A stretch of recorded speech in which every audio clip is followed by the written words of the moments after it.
Quantos vieram também para ouvir uma palavra de Deus nesta noite? Abra comigo a sua Bíblia no segundo livro do profeta Samuel. Quem chegou a tempo da leitura da palavra, o nosso irmão Hermilson fez a leitura no capítulo 12. E eu vou pregar nos dois. Eu vou pregar tanto no 11 como no 12. E um pouco mais até. Enquanto os irmãos localizam o capítulo 11 do segundo livro do profeta Samuel, eu quero fazer algumas justificativas, irmãos. A irmã Cesária ligou para mim agora à tarde, dizendo que não podia estar por motivo de saúde. O presbítero Zacarias também me mandou mensagem agora à tarde, comunicando que não pôde vir por motivo de saúde. A Maria está ali, mas ele não veio. Irmão Antônio José, irmã Diana, o irmão Dedé, eles estão em missão lá no interior, foram lá fazer uma missão.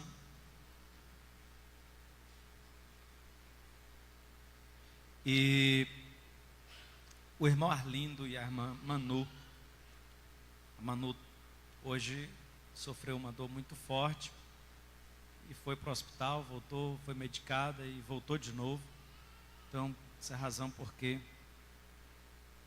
eles não estão também conosco. O Ricardo está pedindo para avisar os irmãos que sábado nós teremos vigília, das 7 às 22, né? Nós teremos aqui, irmãos, uma vigília das 7 às 22. Pastor, quem foi que já se viu vigília das 7 às 22? Eu já vi. E foi bom. E foi bom. Ontem teve uma no Tempo Central, foi uma bênção. Pastor, e por que está fazendo vigília agora até às 22 horas? Isso não é inovação, não, irmãos. Porque tem uns irmãos que têm muita dificuldade de se adaptar com mudança, né? Tem muita gente que tem dificuldade de se adaptar com mudança. Tem gente que tem marido que, hoje é o culto da família, vai logo começar a falar, né? Mas tem marido que, se a mulher mudar o sofá de lugar, é uma confusão. Tem gente que tem dificuldade com mudança. A mulher virou a cama ao contrário, botou as pernas para o lado da janela, eu acabei de dizer, eu não durmo mais. Não consigo dormir. Então, tem gente que tem dificuldade com mudança. Ainda que essa mudança ela não mude nada. Porque tem mudança que não muda nada, né? Tem mudança que não muda nada. Às vezes eu botava os pratos aqui, você tirou daqui e botou no outro lado do armário. Tanto faz, né? Não vai mudar nada. Não tem mudança que não muda nada. Então, a verdade, irmãos, é que a violência na nossa cidade é muito grande.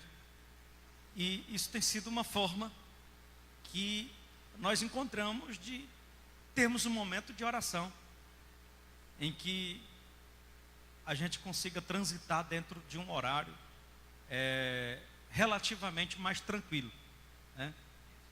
Menos perigoso. Então, é um momento importante para estarmos aqui buscando a Deus. Uma vez o irmão disse para mim: pastor, eu só gosto de vigília daquelas que vira a noite toda. Eu disse: irmão, é bom, mas se você não puder ir para aquelas que vira a noite toda, se for momento uma que o importante é orar. É melhor pouco do que nada, né? Aí depois eu descobri porque era que ele só gostava, irmão Ricardo, das que virava a noite toda. Não, é porque ele ficava brigando com a mulher, aí ele queria dormir fora de casa. Queria passar a noite fora de casa. Ele queria estar em casa, ele queria passar a noite e arranjar um lugar para passar a noite. Aí era a vigília, que ele ia se refugiar na vigília. Amados, quem encontrou o texto bíblico, diga amém. Eu estou aqui numa dúvida, não sei se eu leio todinho com vocês, são 27 versículos. Vamos ler, né? Vamos ler? O irmão Hermilson já leu do capítulo 12, 14, com 27, nós vamos para 41. E aconteceu que, tendo decorrido um ano, no tempo em que os reis saem à guerra, grava isso aí, ó. No tempo em que os reis saem à guerra, é mais ou menos uma época do ano que os reis saíam para os conflitos, né? Obviamente, uma época que tinha menos chuva, a quadra chuvosa já tinha passado, os rios não estavam transbordando. Então tem uma época que é mais propício para fazer um acampamento, botar ali um acampamento de soldados e tal, né? O tempo de chuva era mais complicado, o exército. Então tinha uma certa época do ano que os reis diziam assim: agora nós vamos para a batalha para expandir o território, conquistar a cidade tal, conquistar a cidade tal. Então é nesse sentido aí. E aconteceu que, tendo decorrido o ano, no tempo em que os reis saem à guerra, enviou Davi a Joabe, e com ele, Joabe é o comandante, né? E com ele os seus servos, e a todo Israel. E eles destruíram os filhos de Amon e cercaram a Rabá. Olha o detalhe, eu até marquei aqui na minha Bíblia. Porém, vai lá, igreja, não, pode ler, vai.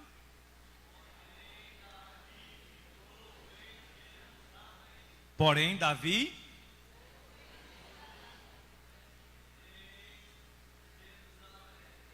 disse: vai lá, combatam, eu vou ficar aqui. Eu vou ficar só na intercessão. Vamos ler. E aconteceu que numa tarde, Davi se levantou do seu leito, ou seja, dormindo de tarde, Davi. Todo mundo lá no sol quente, na batalha, irmão.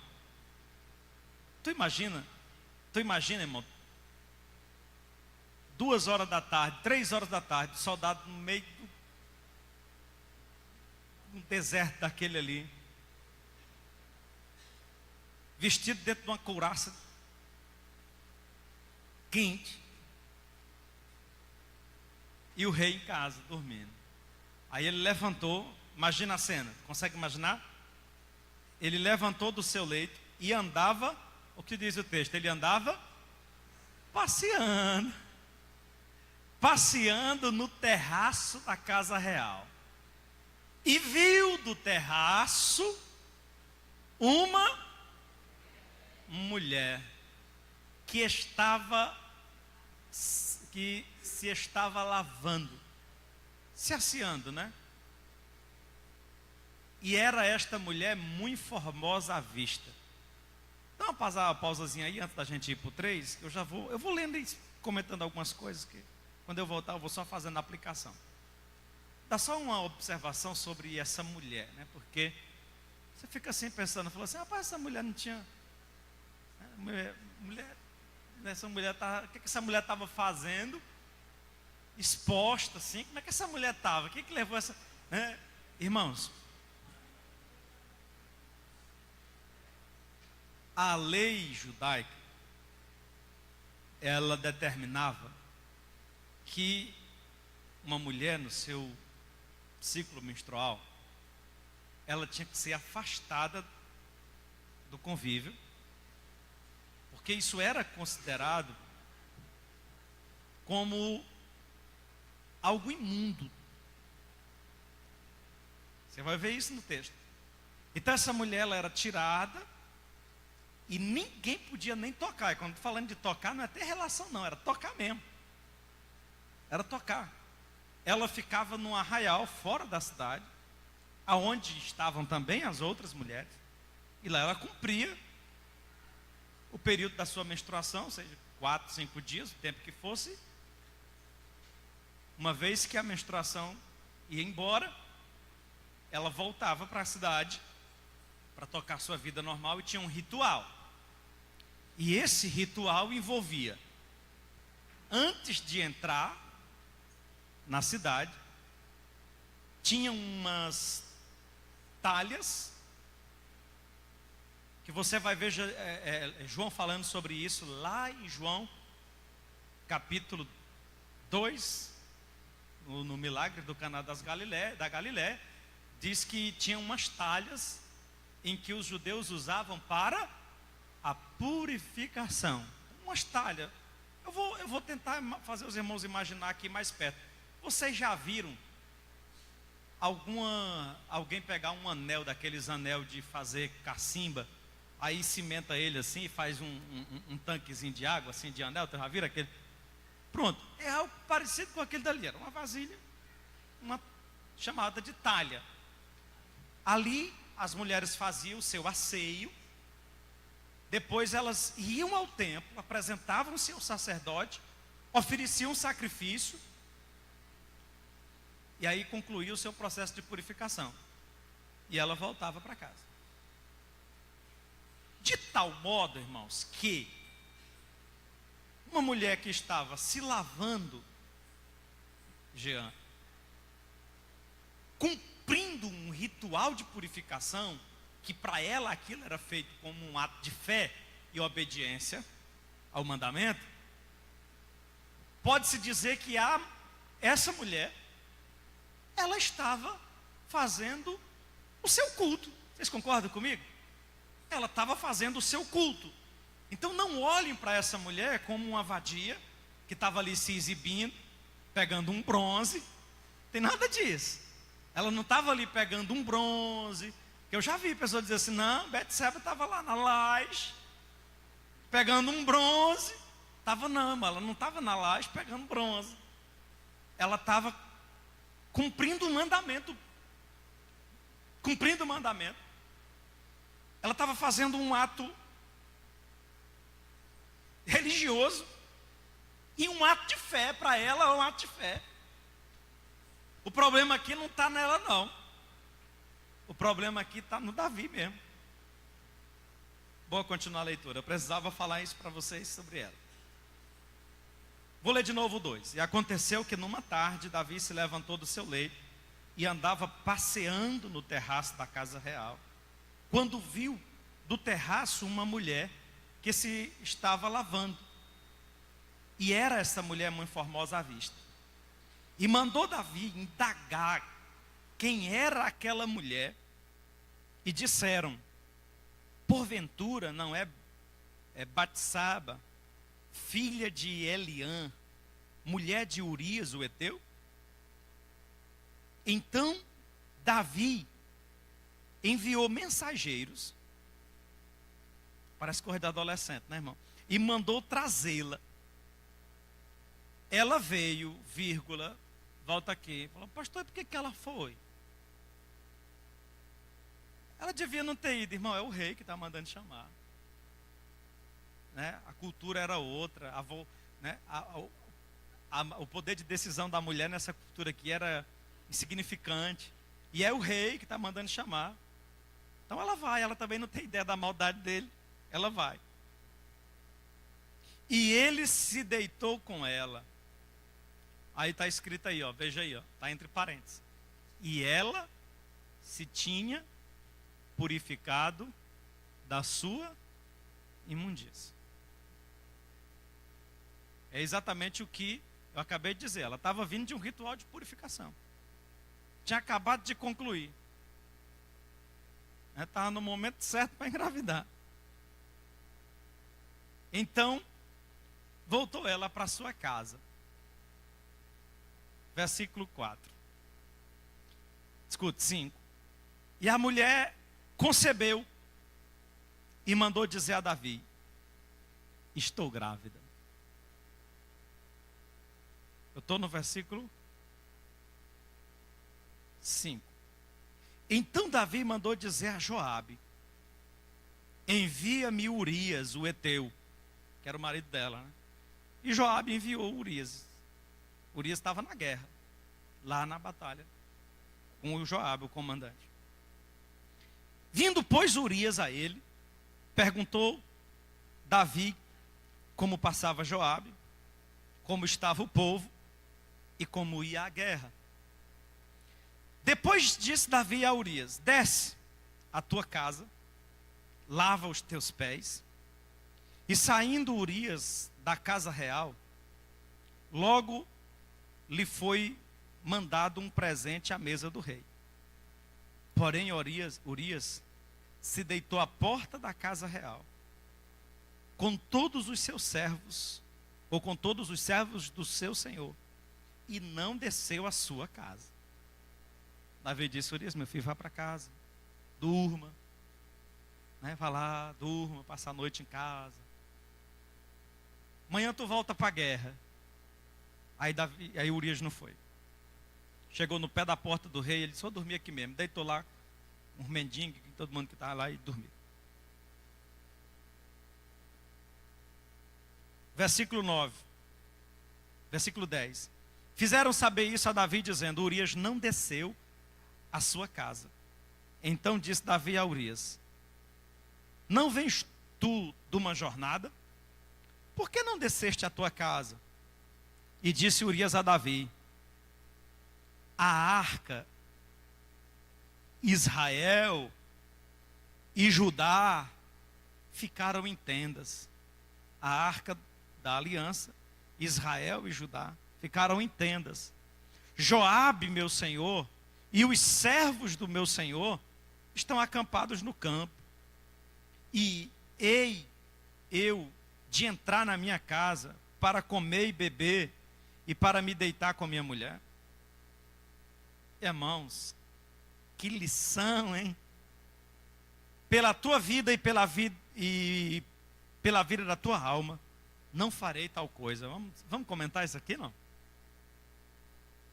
Que lição Urias está dando no Davi? Falou assim: não, Davi, eu não me sinto bem. Falou: mas por quê, rapaz? Tua mulher é tão bonita. Tu não está bem, rapaz? O que está acontecendo com você?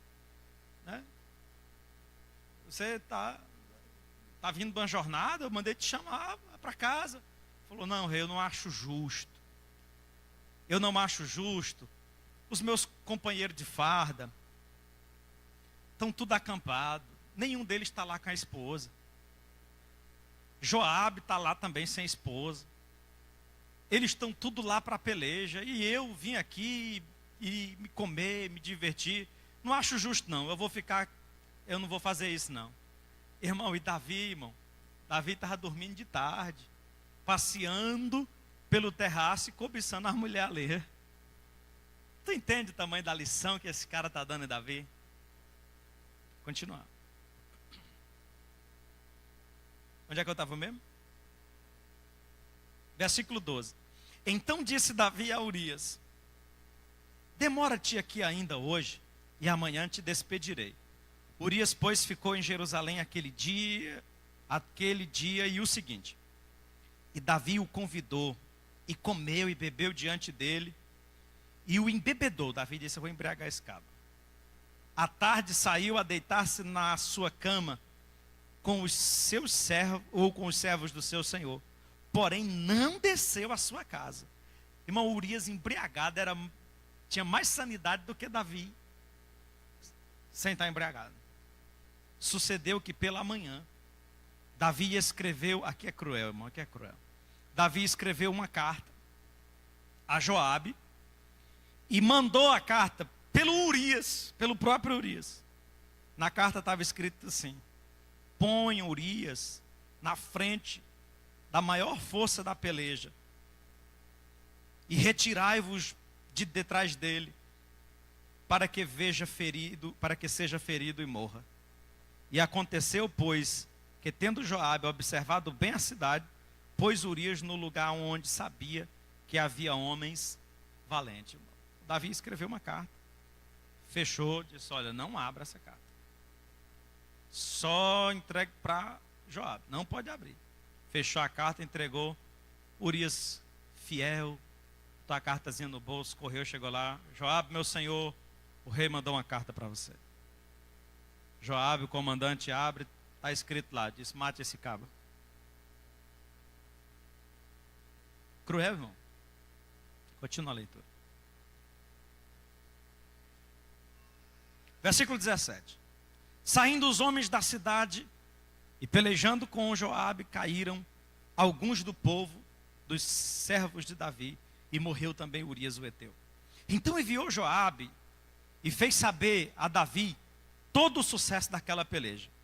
E deu ordem ao mensageiro dizendo: acabando tu de contar ao rei todo o sucesso desta peleja, e sucedendo que o rei se encolerize e te diga: por que vocês chegaram tão perto da cidade a peleja? Não sabeis vós que havia de atirar do muro? Porque eles chegaram tão perto da cidade que os homens de cima do muro acertaram alguns soldados, dentre eles Urias. Quem feriu a Abimeleque, filho de Jerubozete, não lançou uma mulher sobre ele do muro um pedaço de uma mó corredora, de que morreu em Tebes? Está contando uma história aqui. Porque vós chegastes ao muro, então, aí Joabe está dizendo, quando Davi questionar, por que eu deixei os soldados chegar tão perto do muro, aí você só diga para ele o seguinte: então dirás, também morreu teu servo Urias o Heteu. Aí Davi já ia entender por que eles chegaram tão perto do muro. E foi o mensageiro, entrou e fez saber a Davi tudo que Joabe o enviara a dizer. E disse o mensageiro a Davi: na verdade, que mais poderosos foram aqueles homens do que nós, e saíram a nós ao campo, porém nós fomos contra eles até a entrada da porta. Então os flecheiros atiraram contra os teus servos desde o alto do muro, e morreram alguns dos teus, ó rei. Também morreu o teu servo Urias o Heteu. E disse Davi ao mensageiro: assim dirás a Joabe: não te pareça isto mal aos teus olhos, pois a espada tanto consome este como aquele.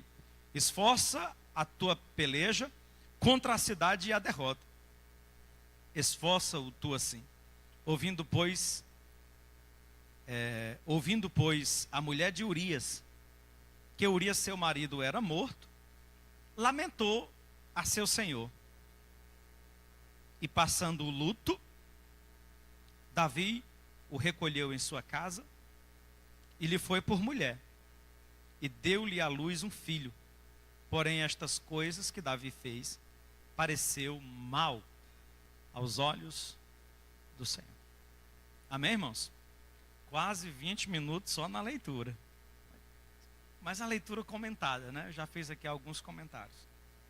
Meus irmãos, eu quero meditar um pouco com vocês. O irmão Hermilson já leu, capítulo de número 12. Eu vou sintetizar o capítulo 12, a vontade que eu tenho é de ler de novo. Mas Davi vai acontecer isso com ele. E ele faz essa maracutaia dele aqui. Achou que ninguém ia descobrir, porque só ele e Joabe sabia. Nem a mulher sabia. Nem a mulher sabia. O tempo passa, Davi está lá de boa. Aí chega um profeta, capítulo 12. É Natan, Davi, pode entrar. Rapaz, é porque eu preciso falar um assunto com você. Falou, diga. Tem um homem no teu reino que tinha muitas ovelhas, muitas vacas. E um dia ele recebeu uma visita em casa. Em vez de matar uma das vacas que ele tinha, uma das ovelhas que ele tinha, para fazer um almoço, ele foi na casa de um pobre coitado que só tinha uma única ovelhinha. E essa ovelha era enjeitada, ele criava em casa. Os irmãos sabem o que é borrego enjeitado? Aquele borrego que é criado em casa, na mamadeira, já viram? Né? Ela criada em casa, como se fosse uma filha, comia do bocado com ele. Ela foi criada ali, tá? dormia com ele na cama, Davi. Era da família, ele tinha como filha. Pois o homem rico foi lá, pegou a única cordeirinha que o pobre coitado tinha e matou para satisfazer o viajante. Davi pinotou bico lá, irmão Ricardo. Ele disse, esse homem deve morrer. Natan disse, é mesmo, Davi? Ele disse, é. Esse homem é digno de morte. Aí Davi amolou o dedo assim, ó. Disse, esse homem é você. Esse homem, Davi, é você. Porque você, Davi. Aí Natan fala na autoridade de Deus. Fala assim, olha, eu te tirei de trás das malhadas. Você não era ninguém, Davi. Você era só um menino ruivo. Nem tua família botava fé em ti, Davi. Eu fui lá, te trouxe, te ungi rei, te coloquei como rei. E aí, ele tinha lá um harém de mulheres. Porque naquele tempo não tinha previdência social não, tá? Então toda mulher que ficava viúva, ou um parente rico assumia aquela mulher, se não tivesse ninguém para assumir, o rei tinha que assumir. Não significa dizer que ele tinha relação com todas, mas ele tinha, todas aquelas mulheres, ele tinha que dar conta, sustento, ele tinha que alimentar e suprir aquelas mulheres. E aí o rei obviamente se agradava de algumas e, né, trazia para si a esposa. Falou, você tinha lá um harém para você escolher. O pobre do Urias, Davi, só tinha uma, Davi. Aí tu foi lá e pegou para você, Davi. Porque apareceu um viajante na tua casa, a lascívia, a cobiça passou na tua casa e pediu um jantar, Davi. Tu foi matar a cordeirinha do pobre coitado, só tinha uma. E aí, meus irmãos, Davi diz, realmente eu pequei, eu errei. E aí Davi se arrepende, se humilha, se quebranta. E o irmão Hermilson leu aqui no finalzinho, no versículo 11, 12, 13, 14. Por meio de Natã, o Senhor disse, pronto, pois vai ser perdoado o teu pecado, Davi. Você não vai morrer. Só que tem uma coisa, Davi, as consequências vão vir. Eu quero, irmãos, hoje no culto da família, extrair dessa história que muitos dos irmãos já conhecem. Eu estou assim contando, como se estivesse contando para criança, mas não estou subestimando vocês não. É porque a igreja tem muitos novos convertidos, tem muitas pessoas, talvez possa ser que tenha alguém em nosso meio que ainda não esteja familiarizado com o texto. Eu estou dando vida ao texto, para tornar a coisa mais fácil de compreender. E eu quero pontuar algumas coisas aqui com vocês. Não vou me demorar muito, em mais 10 minutos eu chego onde Deus quer. Só são 10 pontos que eu quero observar com vocês aqui. Primeira observação que eu quero fazer com vocês, irmãos, primeira lição que eu quero extrair com vocês, é que até mesmo os grandes heróis da fé, porque Davi é um dos grandes heróis da fé, ele aparece na galeria dos heróis da fé. Davi é um dos grandes ícones da Bíblia, é um dos maiores vultos do Antigo Testamento, é o rei de maior orgulho da história de Israel. É o homem que a Bíblia diz que é segundo o coração de Deus, esse homem aqui. É o homem que Deus garantiu para ele um trono eterno. Não por causa dele, mas por causa de Jesus, que vem da descendência dele. E esse homem se torna uma referência tão grande em Israel, que quando o cego Bartimeu reconheceu Jesus como Cristo, ele gritou e disse, Jesus, filho de Davi. Por quê? Porque de toda a ancestralidade de Jesus, a figura mais importante era Davi. Então, sempre que você se reportava a um ancestral mais distante, se faz isso pelo grau de importância. Então, ao invés de dizer Jesus, filho de José, José era um pobre coitado, né? Para dar ênfase e dizer, eu reconheço a tua linhagem real, ele diz, Jesus, filho de Davi. Então Davi é uma grande figura, é um grande personagem. Contudo, Davi, essa grande figura, esse grande personagem, esse homem de muitas conquistas, esse homem de muitas vitórias, tropeçou e caiu. Até mesmo os grandes heróis da fé são passivos de erro. Irmãos, isso é uma verdade simples, óbvia, mas que merece ser considerada. Isso por algumas razões.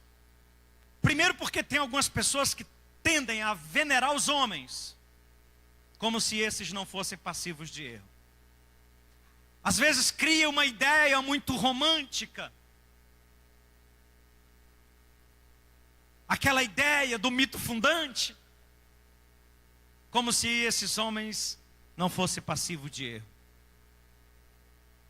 Entenda, você vai já entender onde eu quero chegar. Eu não estou fazendo nenhuma apologia ao erro. O que eu quero é que a igreja disponha de uma maturidade tal que você não deixe a sua estrutura, as suas convicções de fé serem abaladas por causa de um homem que tropeçou. E é interessante notar que a Bíblia, ela não é romântica quando ela conta a história dos seus heróis. Porque a mesma Bíblia que exalta as virtudes de Davi, ela registra sem nenhuma preocupação os seus fracassos.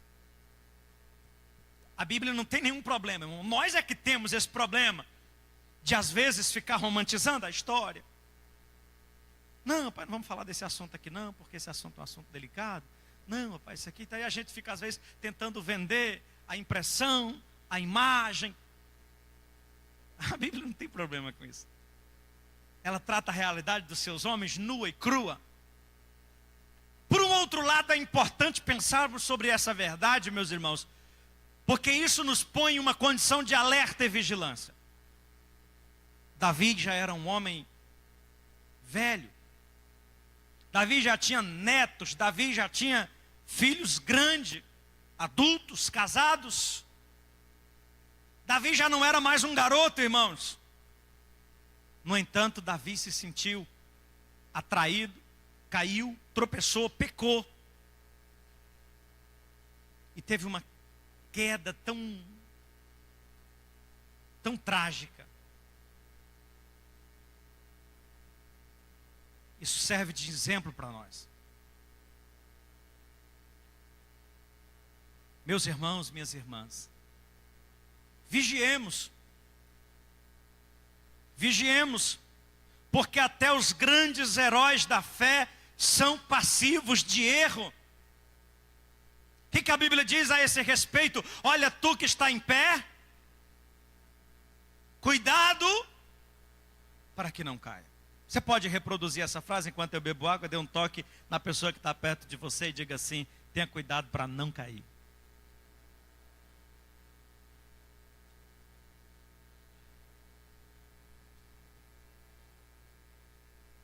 Um dia desse tinha um irmão aqui na nossa escola bíblica dominical, testemunhando para os demais irmãos que ele deve ser um homem de uns 50 anos aproximadamente. Testemunhando, irmão Ricardo, que nunca pecou. Eu fiquei... Nunca pecou. Fiquei admiradozinho. O homem nunca pecou. Os irmãos estão rindo, os irmãos sabem até quem é. O irmão disse que nunca pecou. Então tem umas pessoas assim, irmãos, que eles... Ele se garante mesmo, sabe? Você diz assim: rapaz, eu me garanto. Tá aí, pastor. Pode passar, é assim, ó, desfilando na minha frente. Que eu não caio. Cai não, irmão, deita.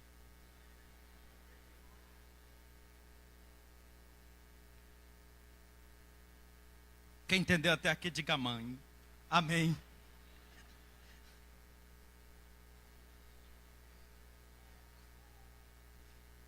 Segunda lição.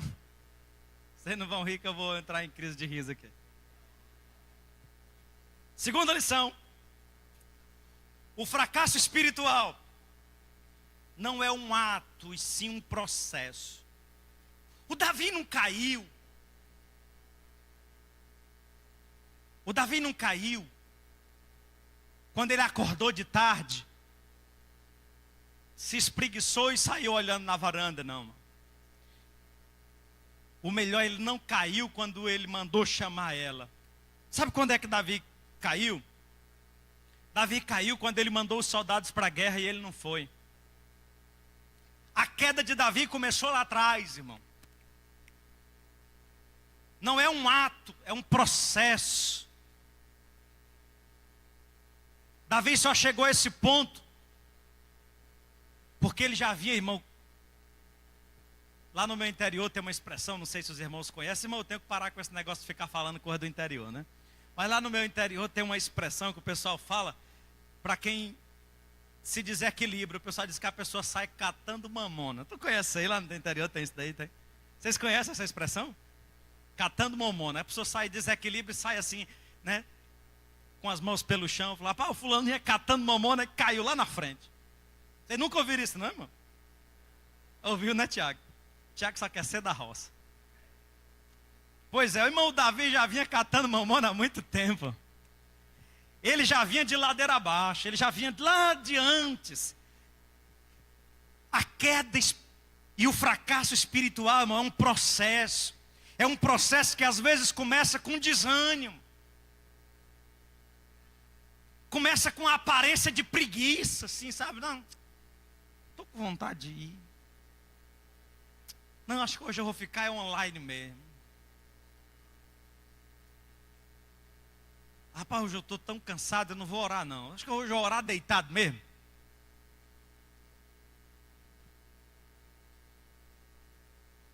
É aí que começa, irmão. É aí que começa.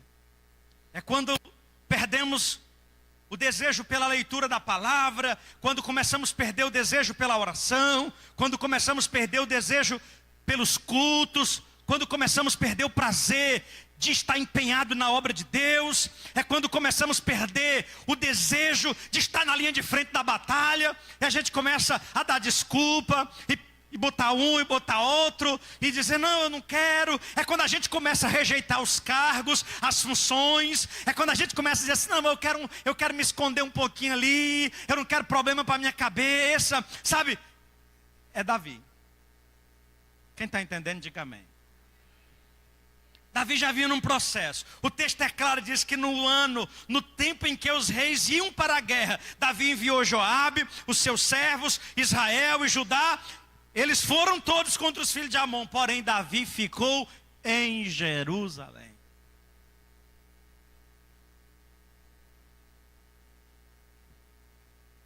Ficou fazendo o quê, irmãos? Dormindo. Ficou dormindo. Descansando. Estava cansado. E essa queda espiritual que vai gerando em Davi um negócio muito perigoso, irmão. Olha para mim, escute essa palavra. Eu tenho que correr, senão não vou terminar. Eu estou no segundo tópico, é só 10. Olha para cá. Isso gerou em Davi um negócio muito perigoso. A tal da ociosidade. Lá no meu interior, eu vou para o interior de novo, irmão. Tinha um velhinho chamado irmão Otávio. O Otávio era ferreiro lá do meu lugar lá. O Otávio era um poço de sabedoria. Ele tinha muitos ditados populares. E ele dizia assim, olha, mente vazia, vocês conhecem, mente vazia. Que também tem. Mente vazia é oficina de Satanás. Irmão, aonde foi que surgiu o primeiro pecado? De uma mulher que não tinha louça para lavar. De uma mulher que não tinha casa para varrer, não tinha roupa para lavar. Não é não? Não tinha comida para fazer, que só comiam fruta. Não tinha menina ainda. Porque bastava um menino que a Eva não tinha tido tempo de conversar com aquela danada da cobra. Basta um menino, irmão, que já não dá mais tempo de conversar com a cobra. Mas Eva não tinha menino, não tinha casa, não tinha louça, não tinha nada para fazer, irmão, com a cara para cima. Ela foi conversar miolho de pote com a cobra. Aí deu no que deu. Ociosidade. Andando lá pelo jardim, procurando o que não perdeu, né? Pois é o Davi, ocioso, passeando, olhando, de repente, os olhos dele viu o que ele não precisava ver. E aí tem um ditado popular, eu e uso o ditado popular, né, irmão, que diz que o que os olhos não vê, o coração não sente. Davi olhou, achou bonito, e aí ele deu continuidade, e eu vou agora para o próximo ponto. E a terceira lição que eu quero extrair com vocês é que o pecado ele deve ser abortado antes de ser concebido. Tiago, no capítulo 1, versículo 15, ele fala sobre esse processo. Ele diz que cada um é tentado e engoldado pela sua própria concupiscência, pela sua própria cobiça. E uma vez que a cobiça concebe, ela gera e dá à luz o pecado. É, mais ou menos assim. Tinha como botar na tela aí Tiago 1:15. Tiago fala desse processo. E esse processo, irmão, ele é um processo gradual. Porque todo pecado, depois de haver a concupiscência concebido, dá à luz o pecado. E o pecado sendo consumado gera morte. Muito bem, obrigado. Todo pecado, o estupro, o assassinato, o suicídio, o adultério, o roubo, o furto, todo e qualquer pecado, um dia ele foi um pensamento. Sim ou não? Todo pecado, qualquer, por mais bárbaro que seja, um dia esse pecado, essa barbárie, foi um pensamento. Que evoluiu para um desejo. Porque primeiro vem um pensamento. Esse pensamento ele pode ser descartado ou ele pode ser alimentado. E enquanto é um pensamento, irmão, não é um pecado. Porque o pensamento só é seu quando você aceita. Esse pensamento ele pode inclusive ser uma sugestão maligna, uma seta maligna. Ele só é nosso quando a gente aceita. Então esse pensamento ele pode ser descartado ou ele pode ser cultivado, alimentado. Se ele for alimentado, ele vai evoluir para um desejo.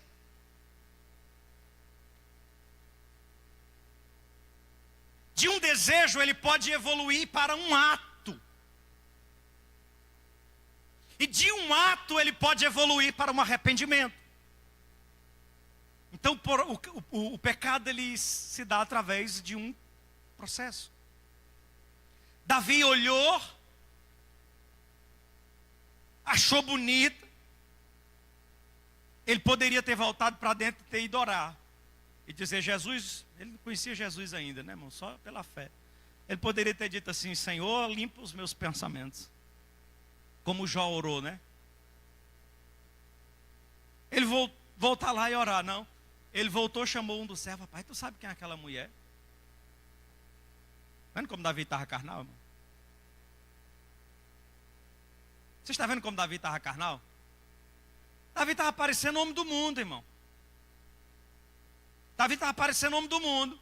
E eu digo para vocês, e não tem crente não que parece homem do mundo. Um dia desse, o pastor Antônio Zé disse que chegou um lá no Tempo Central, atribuladozinho. Pastor, rapaz, eu vim ali na Tristão Gonçalves. Aí bati o carro. Foi o que fez? Vamos danado da mulher, pastor. A danada da mulher e bateu o carro.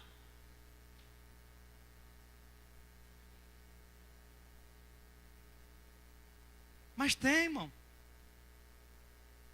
Tem crente dentro da igreja, igual homem do mundo. ainda dá piada. Cuidado que agora dá cadeia, viu? Você cair numa cena de assédio sexual aí, dá cadeia. Davi, rapaz, tu conhece, sabe quem é? Sabe qual é o Instagram dela? Você não, rapaz, ela malha aonde? É.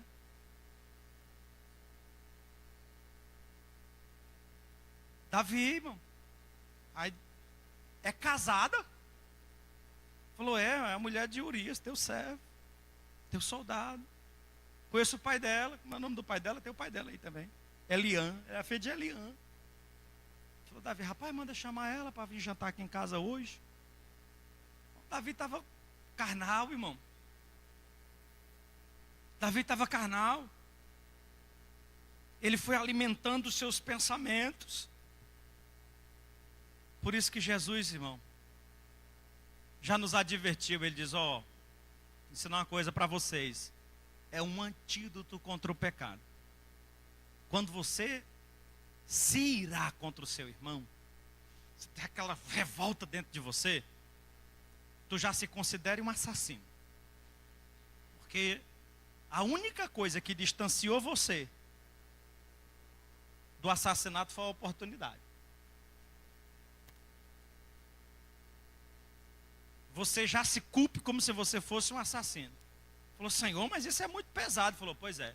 Qualquer que no seu coração se irá contra o seu irmão, já cometeu o assassinato. Falou, Senhor, e esse negócio assim de cobiçar, mulher alheia, olhar quando passa e tal. Falou assim, ó, qualquer um que olhar para a mulher do seu próximo, no seu coração, já cometeu adultério. O que Jesus está nos ensinando, irmão? Ele está nos ensinando a gente se arrepender antes de consumar.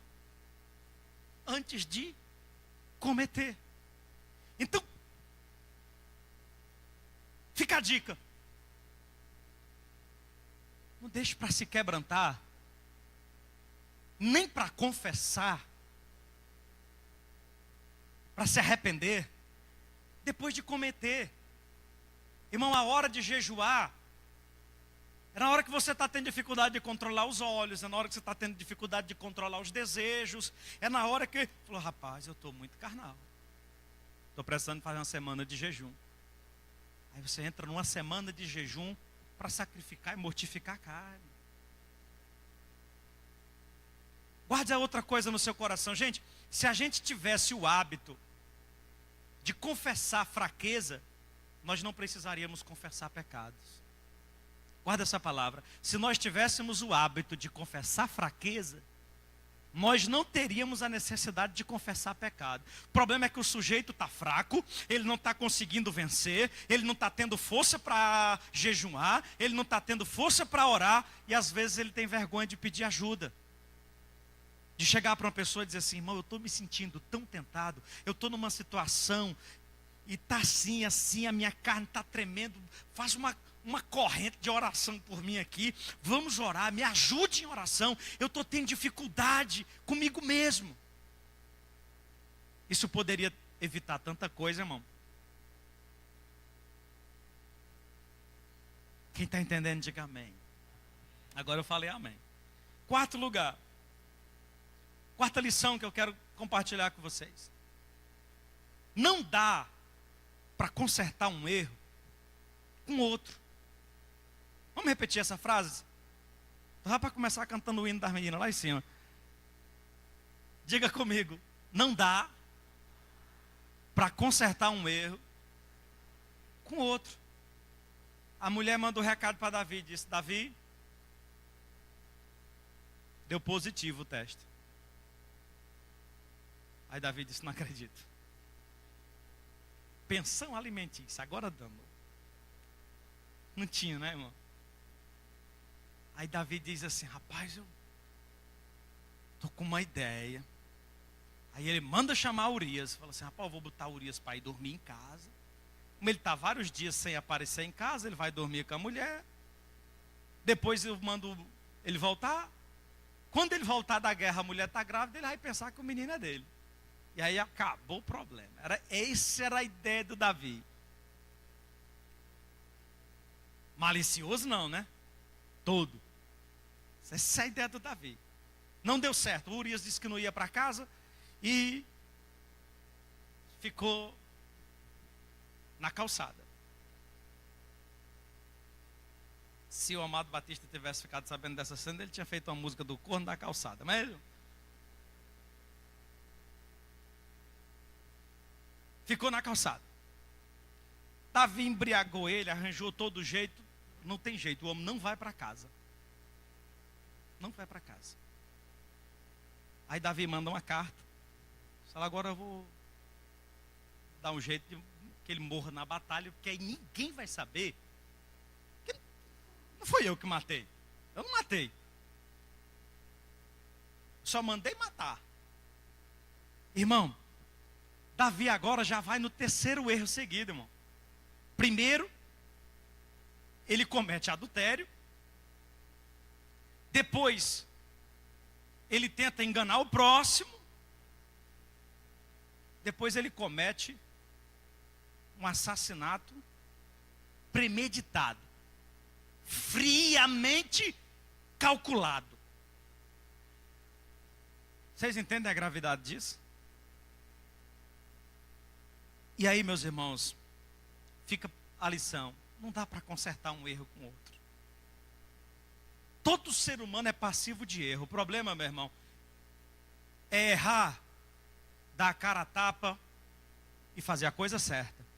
Porque tentar ficar corrigindo um erro com o outro não dá certo. Não, pastor, mas eu inventei uma mentirazinha lá, aí deu certo, ela acreditou, ele acreditou, e aí já está tudo bem. Ninguém conserta um erro com outro, irmão. A mentira tem a perna curta, dizia minha avó. Lá vai eu de novo, irmão Luciano, com o ditado. Quem está entendendo aqui, irmão? Diga aí para a pessoa que está perto de você, diga, não dá para consertar um erro com o outro. Meu irmão errou, tem que consertar o erro com o certo. Não dá para ficar tentando consertar um erro com o outro, porque as coisas vão piorar. É culto da família. Eu sei que a palavra hoje não é de glória a Deus, não é de aleluia. Em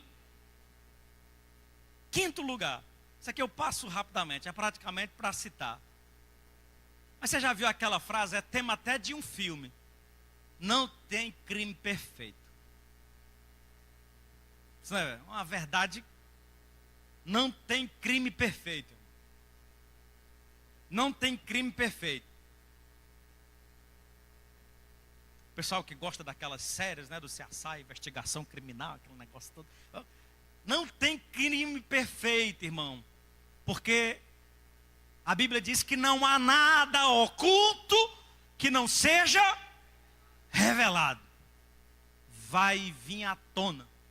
O pecado é gerado, diz Tiago, que uma vez concebido, ele vai dar à luz. O que é dar à luz? É ser revelado. O pecado foi gerado, não foi? Pois é, ele vai dar luz, ele vai aparecer, ele vai vir à tona, ele vai surgir. Vai ter uma hora que esse pecado aparece, irmão.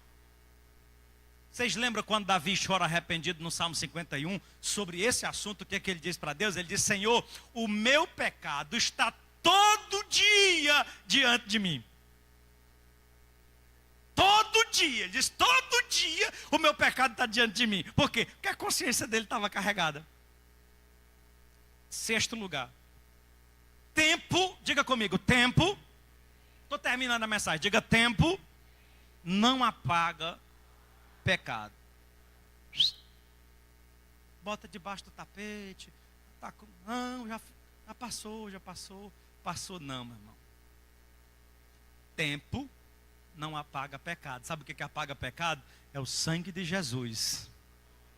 A Bíblia diz que aquele que encobre as suas transgressões, que bota debaixo do tapete, nunca prosperará. Mas aquele que confessa e deixa, alcança misericórdia. Sétimo lugar. Um momento de prazer, ele põe em xeque anos de reputação. Irmão, Davi, só de quando ele foi consagrado, até ele ser ungido rei em Judá, foi 14 anos. Davi tinha uma história como um herói nacional, como o orgulho daquele povo. Irmão, pastor Nonato, ele bota tudo isso em xeque por uma aventura sexual, por um momento de prazer. Se não der para dar glória a Deus, diga pelo menos é verdade. Oitavo lugar. Um momento de prazer pode resultar em anos de consequência. Eu queria chegar aqui, irmão. Tudo que eu falei eu considero importante, mas esse tópico aqui é o mais importante. Os irmãos sabem quais foram as consequências desse ato de Davi, né? Você lembra que na leitura que o Hermils fez, no capítulo 12, versículo 11, 12, 13 e 14, o Senhor tinha dito para ele, falou, olha, vai ser perdoado o teu pecado, mas a espada não vai se apartar da tua casa, Davi. A primeira coisa que aconteceu na família de Davi daí para frente, um filho de Davi se apaixonou pela própria irmã. E ele se apaixonou de tal forma que a violentou.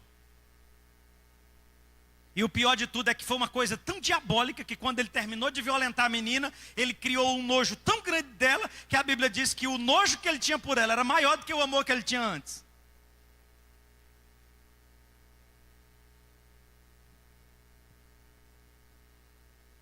A menina saiu no meio da rua, rasgou as vestes, jogou cinza na cabeça e saiu chorando. O outro irmão dela, Absalão, olhou para ela e disse, o que foi, Tamar? Ela disse, foi teu irmão. Ele disse, não diga para ninguém, fica calado. E aí o texto diz que Absalão esperou 2 anos inteiros sem dizer nada para ninguém. E aqui Davi soube, Davi sabia. E Davi não resolveu o problema. Davi deixou de stand-by. Deixou lá. 2 anos depois, Absalão marcou uma festa e chamou todo mundo da casa do rei.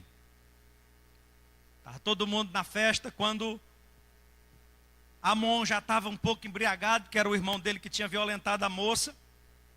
Ele mandou matar o irmão. Agora Davi já vai com outro problema. Porque agora ele já tem um irmão, um filho que assassinou o próprio irmão, que havia estuprado a sua própria filha, sua própria irmã, filha de Davi. A casa de Davi vai virando, como a gente diz lá no interior, um destroço, irmão. Está tudo de ponta cabeça. Absalão vai embora. Passa 2 anos. Joabe vai buscar Absalão. Estou terminando a mensagem, olha para cá. Absalão volta, passa mais 2 anos sem Davi receber Absalão. Se eu não quero olhar para a tua cara. É um pai intrigado com o filho. Depois de tanto Absalão insistir, Davi recebeu Absalão. Fizeram as pazes. Absalão começou a trair Davi na porta da cidade, roubando o coração das pessoas. Depois se autodeclarou rei em Judá.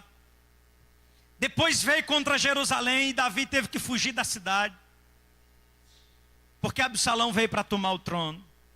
Davi fugiu. Aí houve uma batalha, uma guerra civil em Israel. Olha para mim. Houve uma guerra civil em Israel por causa dos soldados de Davi contra os soldados de Absalão. E nessa guerra, nessa batalha, Absalão morreu. Davi chorou amargamente a morte do seu filho, porque havia um peso das consequências de Davi. Eu queria que vocês olhassem para cá. Eu vejo, olhe para mim, irmãos, eu vejo alguns pais que parece que perderam a noção do quanto as suas atitudes geram impacto sobre a sua família.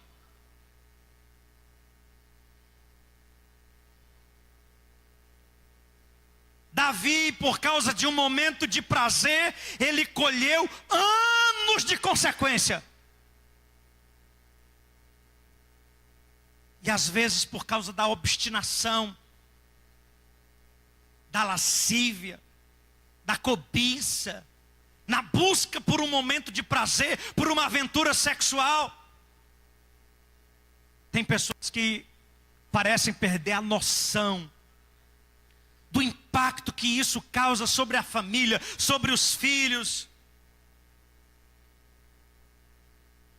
Diga comigo, isso é muito sério.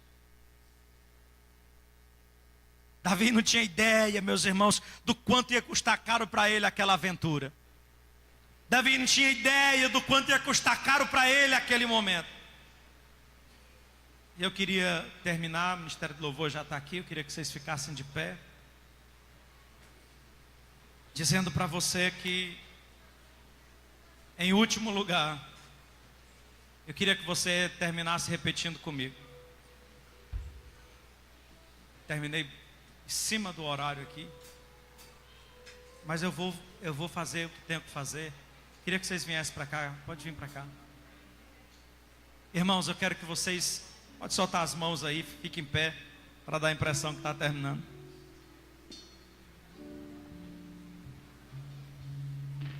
Queria que você repetisse comigo e dissesse comigo, em alto e bom som, diga assim comigo: a humildade. Está fraco, diga mais bonito, diga a humildade. O arrependimento e a confissão é o caminho da restauração. A despeito de tudo que Davi sofreu, mas o que fez Davi ainda achar graça aos olhos de Deus foi porque Davi encontrou o caminho do arrependimento, da confissão e da humildade.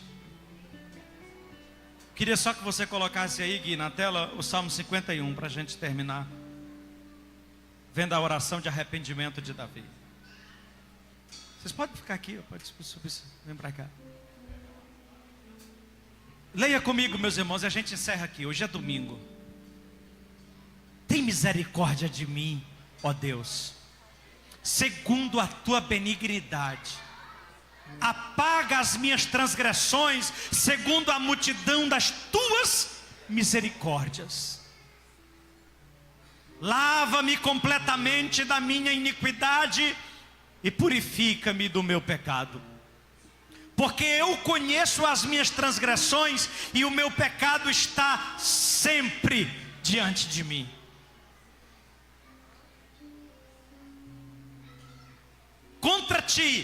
Contra ti somente pequei, e fiz a teus olhos o que é mal, para que sejas justificado quando falares e puro quando julgares. Davi está dizendo, se o Senhor me julgar, o Senhor está fazendo a coisa certa.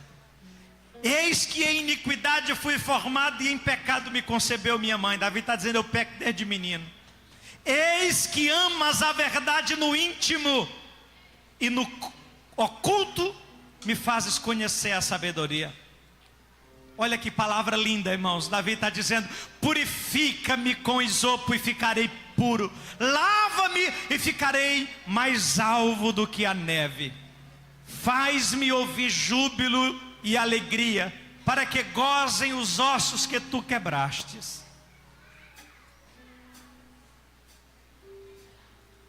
Esconde a tua face dos meus pecados e apaga todas as minhas iniquidades. Cria em mim, ó Deus, um coração puro e renova em mim um espírito reto. Não me lances fora da tua presença e não retires de mim o teu Espírito Santo. Torna a dar-me a alegria da tua salvação e sustém-me com um espírito voluntário.